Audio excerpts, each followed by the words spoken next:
Hi folks, welcome back to the show. Today I'm going to show you my approach to fitting a shower screen. This is an 1100 by 700 tray that we use, and the tray is already in. It's bedded on a full mortar bed. It's on a little riser. That's another story for another day. But everything is kind of ready to go tray wise. The other thing as well is that the walls are all tiled, all grouted, and everything's dry. I've given it a good, probably 36 hours or thereabouts for the grout to fully harden, because we're going to be siliconing over the top of quite a bit of the grout, and you cannot silicone on wet things. So just to bring you up to speed of what I've kind of done so far, I mean, obviously, make sure you've got all your instructions and all your bits and pieces. Make sure your shower tray, like the waste's all fitted and that it's not leaking, because from this point onwards, it's not going to be easy to fix anything that is leaking. And you also need to make sure that your walls, where the rails of the shower are going to attach onto the walls, you need to make sure that they are perfectly clean, and I mean perfectly clean. So any old little bits of grout, any old bits of silicone, if you're replacing a shower screen, anything like that needs to be completely removed. Your tiles need to be as clean as the day that you bought them on. No dust, no grout residue or anything like that, because once you put the silicone on, any dirt that is on the tiles is going to get trapped behind the silicone, and it can cause leaks, it can cause mold and all sorts of other problems. As I've said many times before, silicone does not stick to wet things, so when you are cleaning the walls, just use a damp cloth and give it plenty time to dry out afterwards. At this stage, if you get your walls soaking wet, then you're going to have to wait until the next day before you fit your shower screen. I normally suggest that you bin the fittings that came with products, because they're normally rubbish, but the exception to the rule with that is shower screens, because they generally come with stainless steel screws, and if you don't use the fittings that came with it, you're probably going to invalidate the warranty. So these screws, even though they're Phillips, will have to do the job, because as I say, they're stainless steel.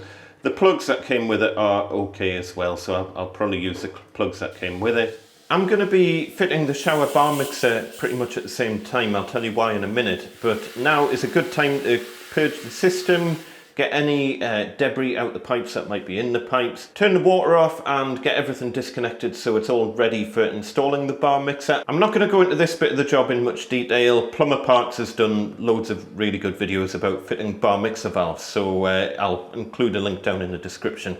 So the tray is immaculately clean, and I've also checked for leaks. As I say, this is your very last chance to check for leaks. Anything that involves drilling into the tiles, we're going to do now, because very shortly we're going to have wet silicone all around the bottom here and up the corner. Obviously we'll have wet silicone all around the new screen as well.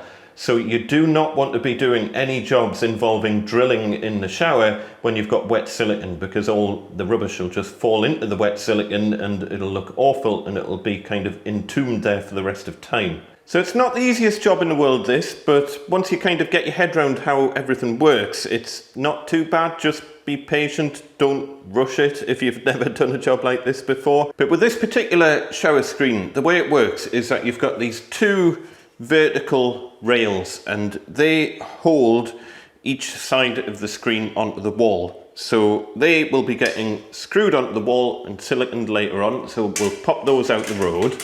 We've then got various seals. These are really important, so make sure you know which is which. For example, this one is pack C. I'll double check in the instructions where that's going to be going, but the seals are really important, so don't forget those. We've then got the glass for the door. You can tell it's the glass for the door because it's got holes in where the handles go, so that can be done literally last, so we'll kind of put that out the road for the minute. This bit here is the side panel. That's relatively easy to fit because it just goes on kind of in one piece as it is. We'll put that to one side for the minute. So that then just leaves this stuff here, and this is the main door panel. This has to be pre-assembled, and it's a little bit of a fiddly kind of job to put together. So yeah, follow the instructions. We're basically going to be screwing through these sides. If you imagine, these are going to go on like that, and then this big rail will go down the right hand side there. And do be careful because these aren't the same. They're a mirror image of each other.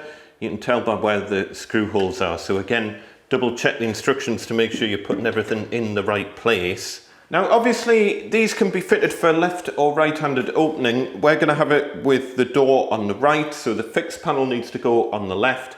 If you're having it with the door on the left, you effectively turn the whole thing upside down, but with this particular one, you need to make sure the seal is at the bottom.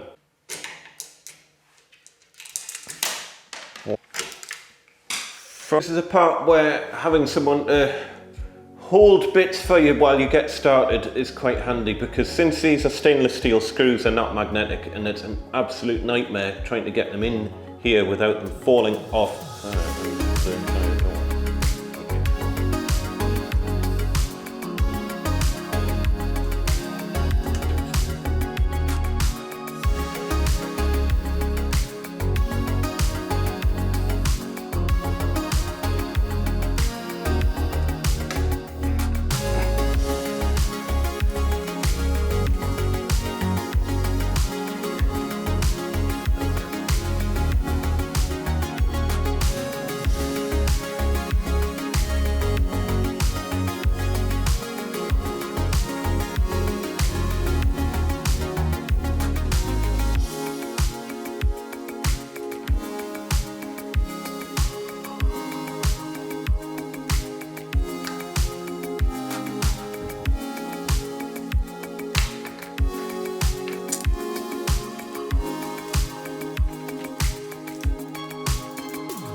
So for this particular shower, the vertical rails go 10 millimeters from the edge of the tray. If you don't know what 10 millimeters looks like, and measure it, but that looks like 10 millimeters to me.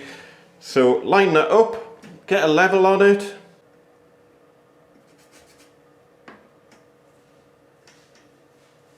Time for lots of drilling now. So we've got all of the holes for the rails. I've marked up where the bar mixer brackets are going to go. I've marked up where the riser is going to be going, and like a shower basket soap holder thing is going in as well. Going to do all of that. I am going to be using my little dust catcher because we're going to avoid the bottom of the shower getting too mucky, but we will clean that out in a bit. But yeah, try and keep things as clean as you can at this stage. All these pipes are cut to length now and everything, because the next stage is silicon, and as I say, you don't want to be making a mess when you're doing the silicon.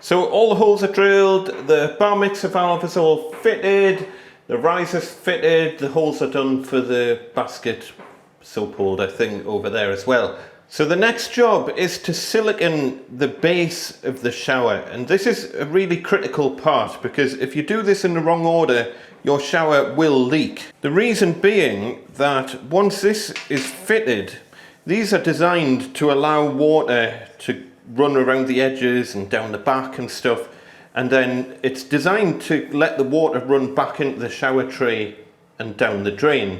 And as such, once this is fitted on the wall, this little gap here at the bottom has to be siliconed. If that's not siliconed, then water can get into the grout at the back here, and then from there your silicone will start going mouldy from the back side to the front, and there's just nothing you can do about it. So basically the next job is to silicone the base. First thing I always do before I silicone anything is just give it a quick wipe down with methylated spirit, just to make sure it's absolutely immaculately clean.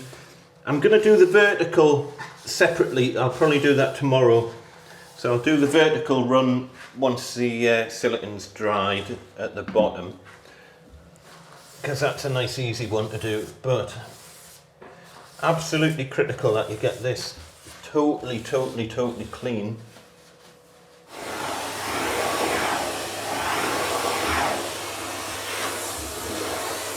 And then I'm using the Fuji silicone kit. I've already made a video about these. I'm using the number 10 for this. Work out what size you're going to be using before you start.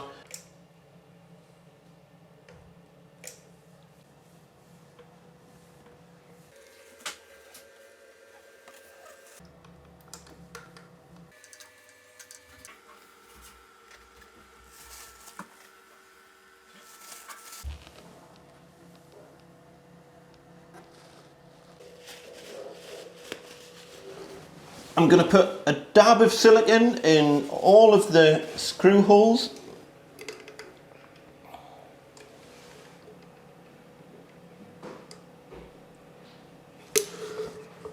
There are some rails that you silicone onto the wall. These don't get siliconed onto the wall.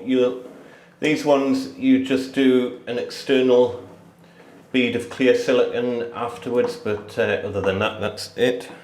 Don't forget your screw caps.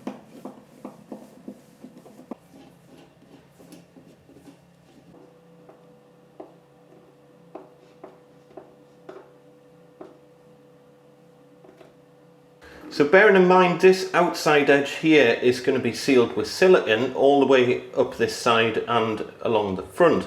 So any water that does get inside the frame here has no option. It can't go backwards, it can't go to the left, it has no option but to run back inside the tray.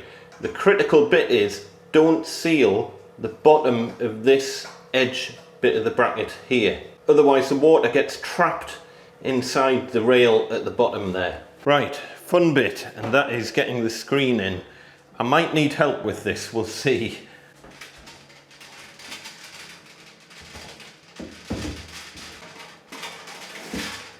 Right, that side's in.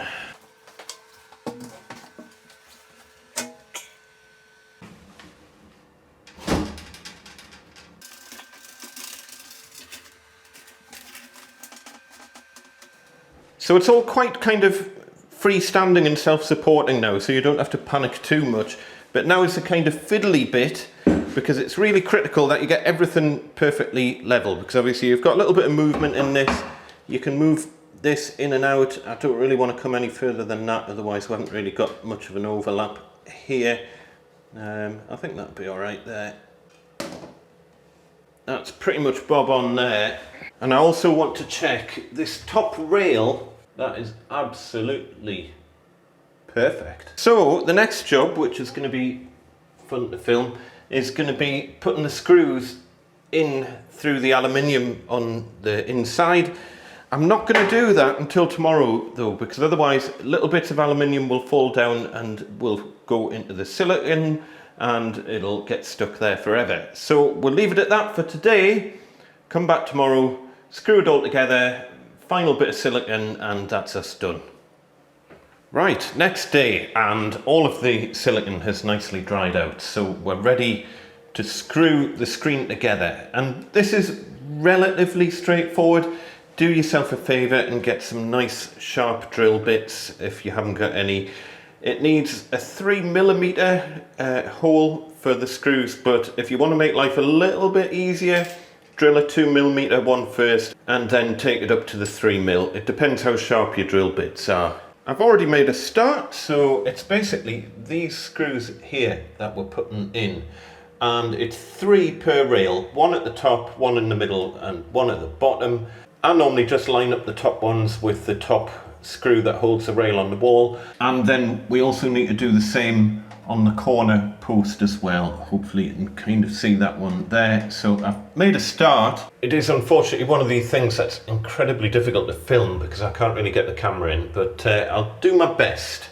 Needless to say, at this stage, check and double check that everything is perfectly level, because we're about to lock everything in place. The whole idea of what we're doing here is that we're drilling through this bit of metal and this bit of metal. If you put your finger at the top, you can kind of feel where they overlap, so you can get quite a good idea of where your screw hole needs to be. So I can feel the edge of that back bit of metal is kind of there. Obviously you can see the front bit of metal, so don't go too far towards the wall, otherwise you'll miss the back bit of metal. And we don't have the danger here, but if the frame was pushed further towards the wall, make sure you don't go too close to the edge, because you could potentially hit the glass in the edge of the frame.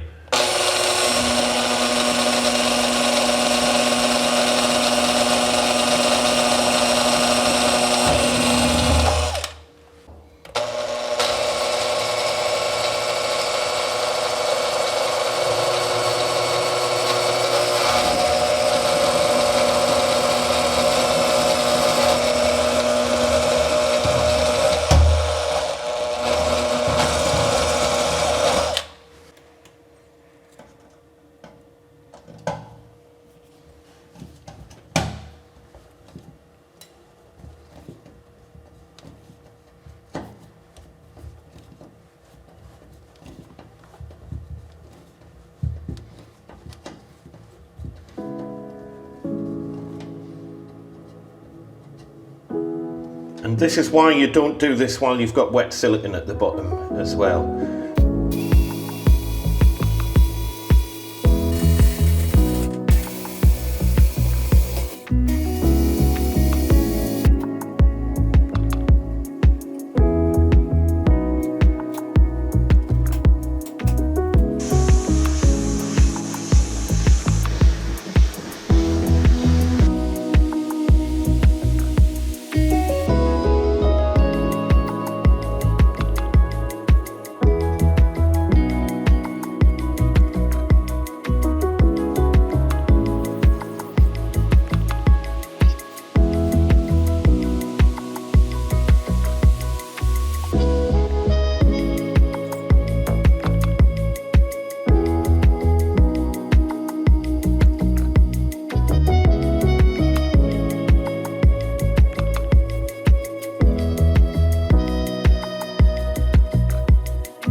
Right, we're on the home straight now, and we're just going to give the glass a nice clean down, mainly because we don't want to be fitting seals onto dirty glass. We want the glass to be nice and clean so no dirt gets trapped behind the seals.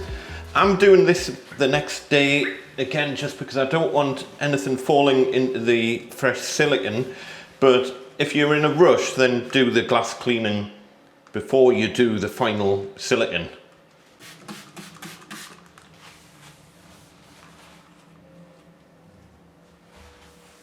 Then door seals, and we've got two of these that look identical. The slightly shorter one goes on the fixed panel, so that just gets kind of pushed on there like that. Then time to fit the door. We'll get that through, try not to break it. This kind of hangs in from the inside, from the top, and then the bottom bits clip into place. So let me try and do this without dropping the door.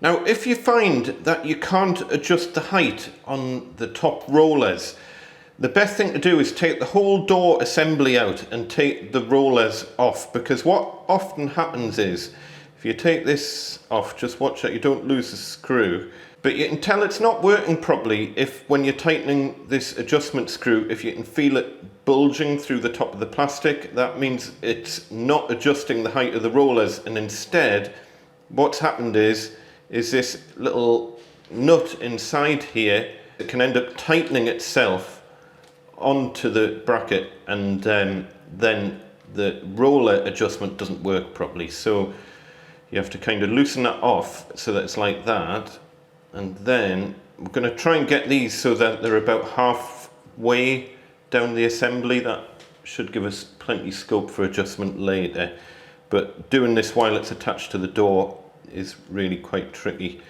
You might find that what you have to do is take that nut off completely. So in other words, we'll undo that all the way. That nut then drops out. So it's a self-retaining type nut with the plastic bit on the top. We'll put that to one side, and then we'll do the adjustment to the roller height, and you should see the, oh, going the wrong way. And as I say, we're going to aim for the rollers being about halfway down in that assembly there, and that should work out okay. You will need to leave obviously enough room so you can get the nut back on. Fiddly is not the word. And then what I sometimes do is take the screw that holds the assembly onto the glass, pop the screw down inside, and that will stop the nut from spinning,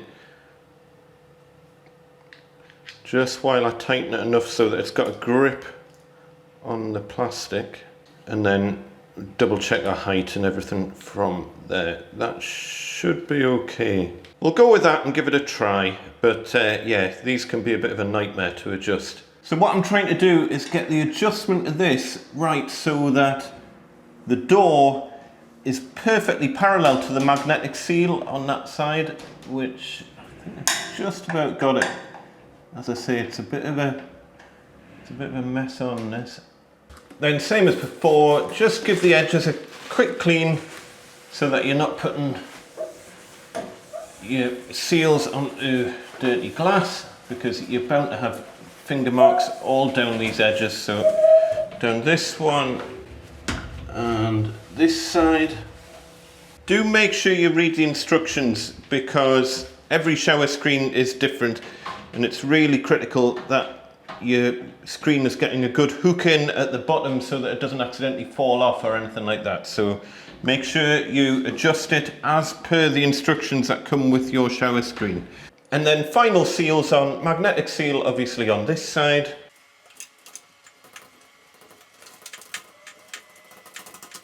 And then obviously the remaining seal goes on the inside on this edge here. Then we're nearly done. We're on to the joy of the door stops. And what I've found with this particular sliding door is that the door stops don't hit evenly. And what can happen is that it hits the bottom stop before it hits the top stop, and it can force the bottom wheels to come off the track. So all I'm going to do, and it's up to you if you do this, sometimes I'll leave this off altogether, but all I'm going to do is I'm going to snip off the bottom section of that, like that, and then hopefully both stops will hit the wheels at the same time and stop the door from just literally falling off.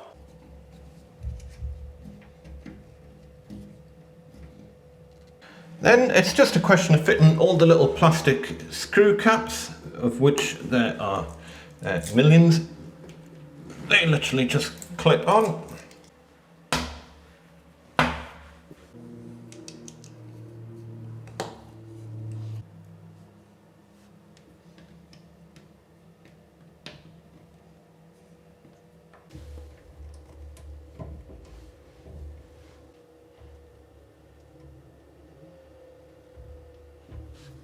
And that is us, all done, all finished, and obviously give it a quick test.